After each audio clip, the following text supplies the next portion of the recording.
దావీదు దేవుణ్ణి ఆశ్రయించాడు. దేవుడు కూడా ఇన్ని విధములుగా దావీదుకి తరువాత వచనములో, కీర్తనీయుడైన యెహోవాకు నేను మొరపెట్టగా ఆయన నా శత్రువుల చేతిలో నుండి నన్ను రక్షించును అని దావీదు అంటున్నాడు. దావీదుకు తెలుసు, దేవుడు ఎల్లప్పుడూ కూడా మొరను తోసివేసే దేవుడు కాదు.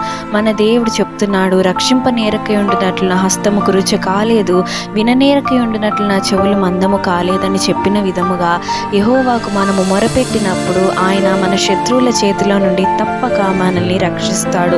మనకు విరోధముగా రూపింపబడిన ఏ ఆయుధము కూడా వర్ధిల్లకూడదంటే దావీదు వలె విశ్వాసము కలిగి నమ్మకము కలిగి దేవుణ్ణి మనము ఒకవేళ దేవుడు మన ఎడల ఆలస్యము చేసినా కూడా మన ఎడల కరుణ చూపించుటకే ఆయన ఆలస్యము చేస్తాడు కానీ మనల్ని బాధ పెట్టడానికి.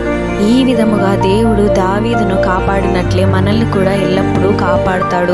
మనము ఆయన మార్గముల నుండి తప్పిపోకుండా ఆయన చెప్పిన విధముగా నడుచుకుంటూ మన జీవితంలో ఆయన తలంపులకి, ఆయన ఆలోచనలకి ఎప్పుడైతే ప్రాధాన్యతనిస్తామో దేవుడు మనల్ని కూడా అదే విధముగా రక్షిస్తాడు.